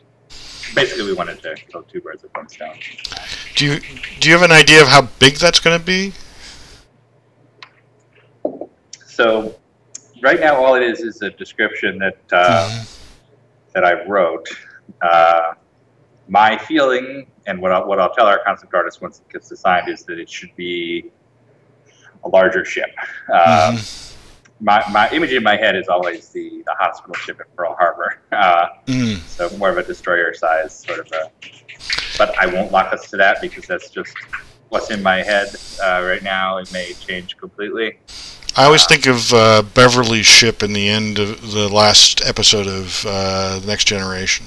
Oh, the Pasteur. Yeah. We're nerds. And I'm going to sneak in a thought that I had. I noticed that the Kr'Thak had some really nice modular storage, and I actually even did a story about that. We had some discussions that came up about containers and what, like container ships these days. I'm sure you've had discussions about that. We actually have a list of things that could be. One thing we had to cut from the little Kr'Thak video piece we did a couple weeks ago was the artist kind of explaining what he intended them all to be, which is, this will drop a terraformer, and this will do this, this will do this. But since it's not locked down in how that'll work in the game, we're like, we better take that out for now. But in development. So, in related to hauling, I think there was some discussion of the MISC-C being modular. Could it potentially use the Kr'Thak's modules? That's possible. We're actually expecting the art for the Miss C in the not too distant future. It's with the concept artist now. Inspiration for the Miss C is the actually it's a whole line of ships. It's the Miss A through D. Inspiration is the general product hulls in Larry Niven's known space. Oh, cool. Where there's different sizes of them, and they're basically just big clear tubes, and you put whatever you want in the spaceship. So that's how modular we're hoping it will be. Oh, okay. Yeah, I was kind of thinking it'd be neat to be a like a container ship where it was more of a frame than a hull, but that makes sense considering it's called a hull. Yeah, that's basically the idea. It's this huge blank slate for you. And I usually get the references, but I totally missed the general products reference. That's pretty cool. Larry Niven, I grew up on those books. Not the first time Chris has stolen something. Yeah, I won't mention Cindy at all. So, yes. All right. Will the Bano Merchantman be able to equip a jump drive so it's not bound to jump points? I think that is a completely strange question. I think that's a misunderstanding of what jump points are. So yeah, a jump point is not a hyperdrive. You need a jump. You need a jump drive to transition to a jump point. There's no point where you get StarCitizen hyperdrive and you can go anywhere. You're always limited to these channels between star systems. Right. That's asked and answered. Let's see. How much interaction can we have with NPCs on our ships? Can we stand and chat like Dragon Age Origins, or will they be more like ants going about their work? I think the follow-up question is, can we give them presents and make them love us? So the answer to the former is absolutely you'll interact with them.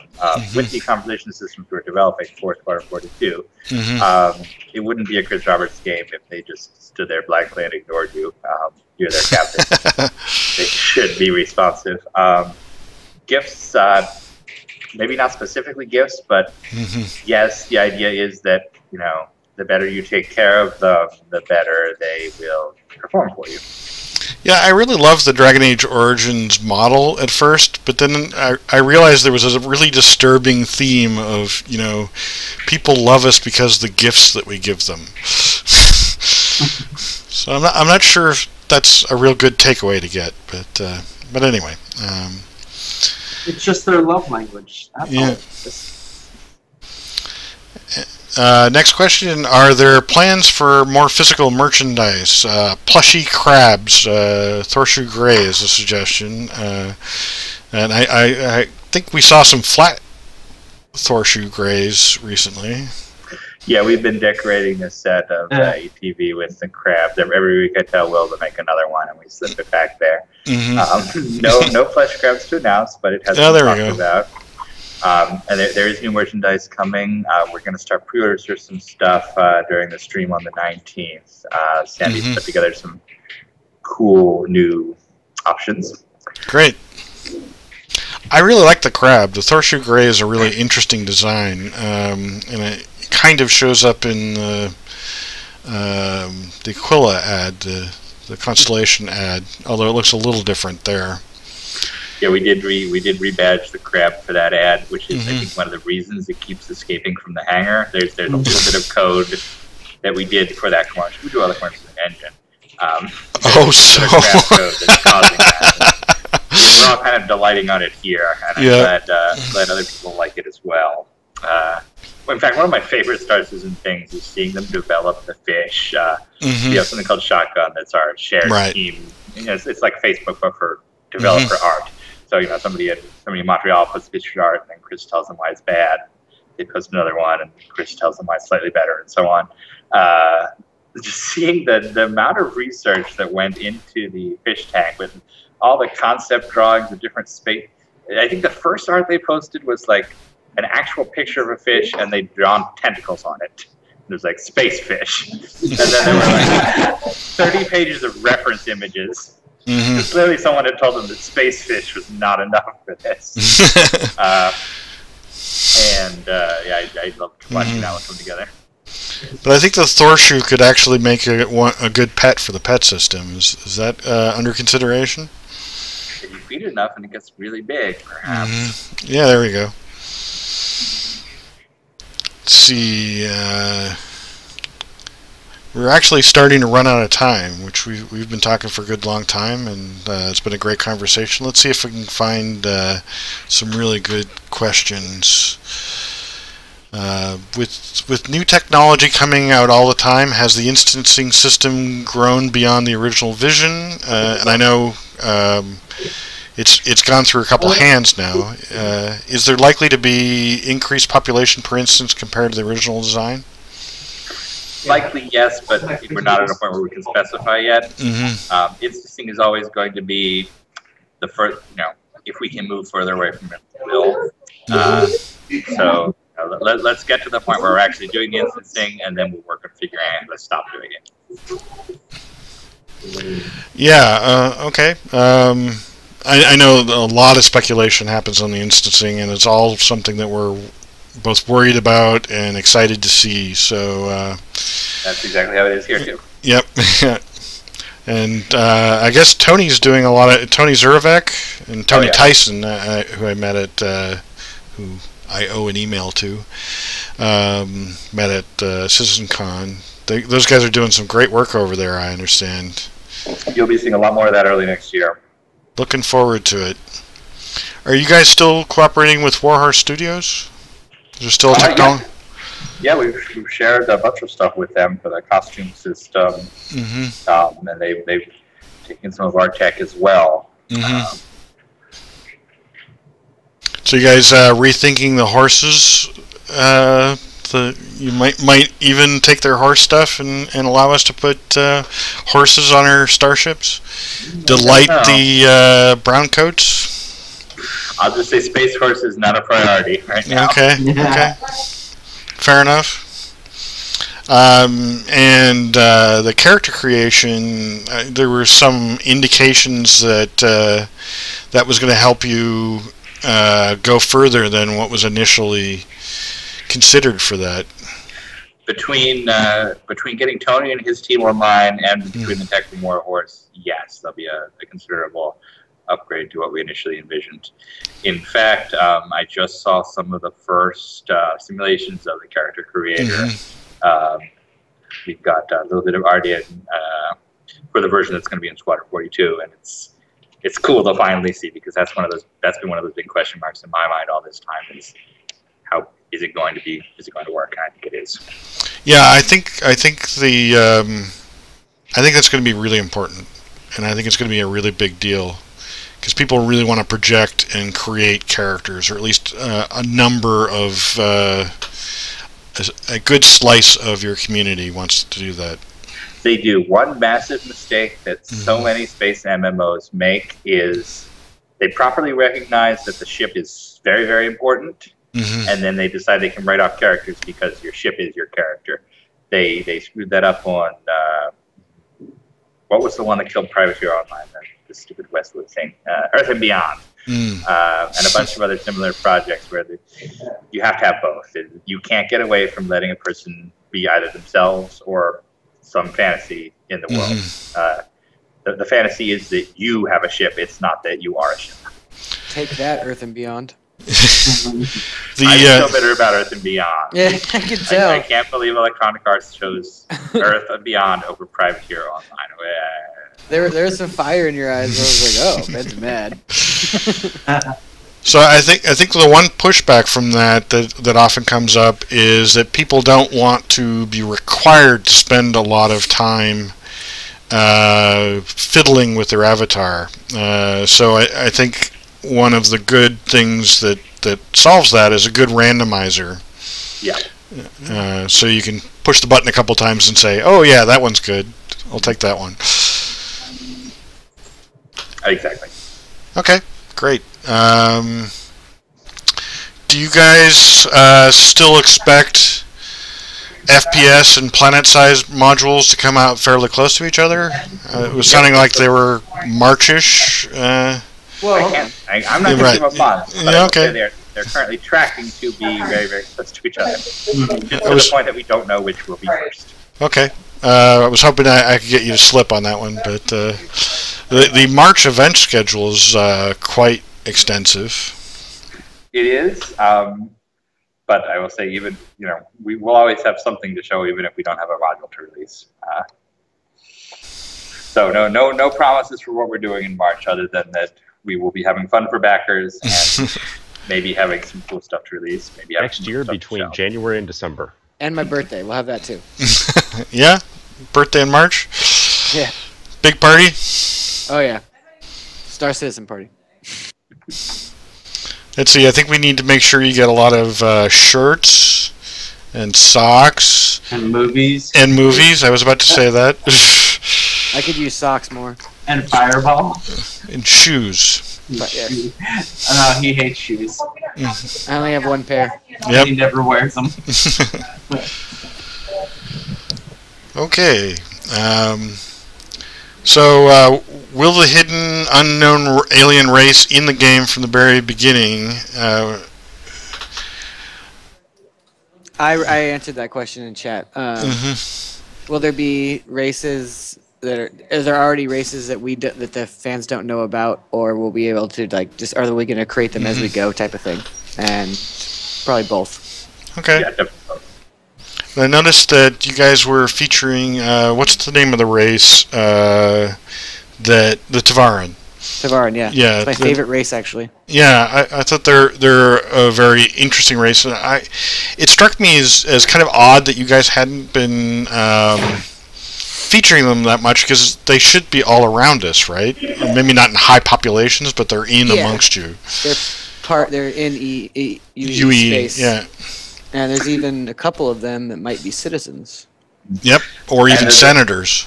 Yep. The reason for that is purely practical. We want to do world-class creature design on them, and we haven't yet. So that's why you haven't seen them. Yeah, that's all. Purely, the Tavaran are in the other room right now. Yeah. And someone's asking in chat, are the Kr'Thak still in the plans? Yes, the Kr'Thak are still a thing. Okay, yes, cool. Absolutely. Yeah, that is a good question, considering Wingman's no longer driving them. But yeah, but the same thing Ben just said. We're focusing hardcore on the Bennu and the Jean right now, and then as soon as those are more fleshed out, we can move on from there. So I had a weird theory about the Tavaran, that they were actually kind of placeholders, where if you actually got the Wing Commander IP, you could actually slot in the Kilrathi as the Tavaran, because they kind of have a similar story. Unfortunately, that ship sailed a while ago. There was I'll be honest, there was a point very, very early on in the original funding campaign where it seemed like that might happen. EA was just going to say, "You guys can do it." It didn't work out. And I even wrote up a plan at the time for how we turn the small amount of StarCitizen fiction into Wing Commander fiction, because that would be my fantasy, of course. Yeah, but, because we moved well beyond the kind of the basic elements of Chris Roberts' Wing Commander universe. I believe EA's. I believe their official response was nah. Well, I think they offered. I don't. I will never know how all that stuff works. Yeah, and there are a few sordid stories that we could go into that we found out later, right? But we don't need to go into that. Yeah. So we're closing down to this 6 o'clock spot, and it's been a great conversation. Is there anything you guys really want to get off your chests? Respond to some of the stuff that's gone on in the forums and elsewhere? Well, I actually hate space, and I want to admit it right now. Starships are canceled. This is Ben's giant plan to turn this into like a Lord of the Rings game down the road. No, I will say that I get an insane amount of love on the forums. Whenever there's some tricky thread that I have to step in on and say something, I'll always get so many PMs that are like, "Hey, thanks, we love you, you're awesome, don't let this get you down." I'll just go out and say right now, it doesn't get us down. We love this job. 90% of the time when we see people arguing furiously about StarCitizen, it's because they have an insane love for it. and it is so cool having helped create something that people love. I like meeting people I like these people who are as passionate about StarCitizen as I am.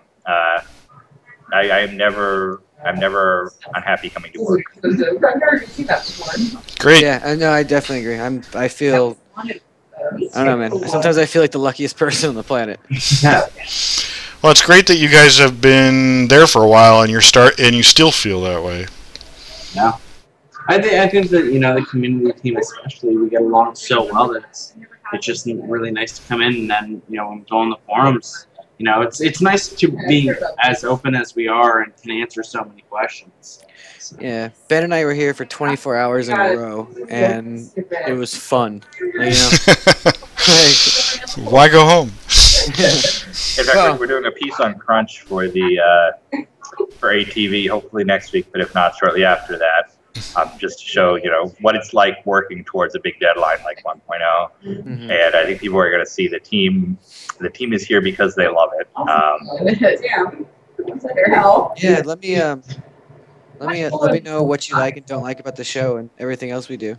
So, I mean, the feedback, yes, feedback can get mean, but again, it doesn't really get us down. But the good feedback, the feedback that says I didn't like this because of this, that's very helpful. Yeah. You know what I mean? Mm-hmm.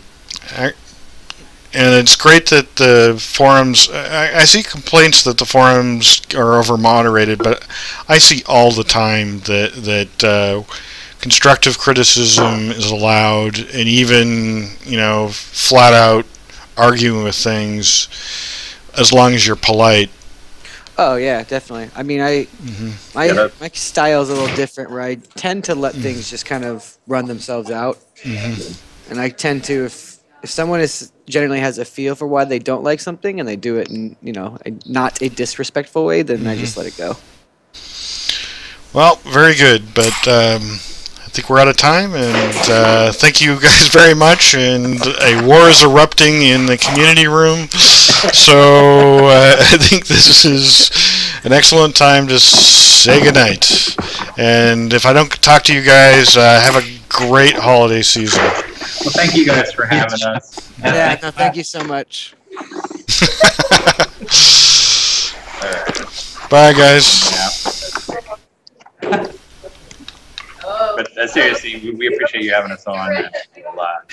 My pleasure, and we'll have needed. Yeah, we'll definitely take you up on that, and it will be needed. Thank you very much.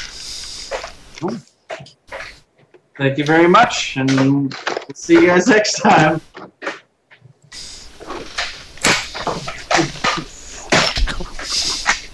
No. Couldn't you like that one? The first shot. Oh. Yeah, I did that. I did that noise. Hey guys, thank you so much for having us.